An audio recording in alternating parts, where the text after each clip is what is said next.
अगं दीप्ती, अगं हे काय अजून तू कपडे काढली नाहीयेस? तर किती उशीर झाला, कधी सांगितलंय तुला? अगं दीप्ती, लक्ष कुठे आहे तुझं? ताई काय बोललात का? अहो माझं लक्षच नव्हतं. अगं कशामध्ये मग्न होतीस एवढी? तू कधीपासून आवाज देतेय? अहो दिवाळी नाही का आली त्याचाच विचार करत होते. दिवाळीचा काय विचार करायचा आहे? अगं फटाक्यांचा आवाज एवढा येतोय, दिवाळी आहे हे समजणारच ना. अहो हो बरोबर आहे, पण आता बघा ना, म्हणजे ह्यांचा पण पगार पूर्णच संपलाय आणि भाऊजींचा पण EMI भरण्यात गेलाय.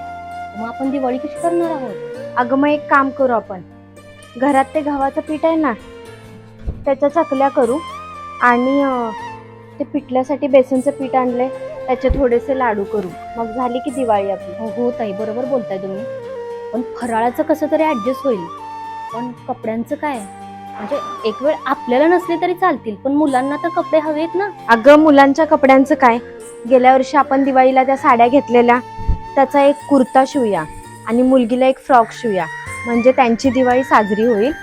आणि माझ्याकडे साठवलेले पैसे आहेत, त्या पैशात आपण 200-200 वाल्या साड्या घेऊ आणि दिवाळी साजरी करू. अहो ताई, तसं तर मग माझ्याकडे पण आहेत थोडेफार पैसे साठवलेले.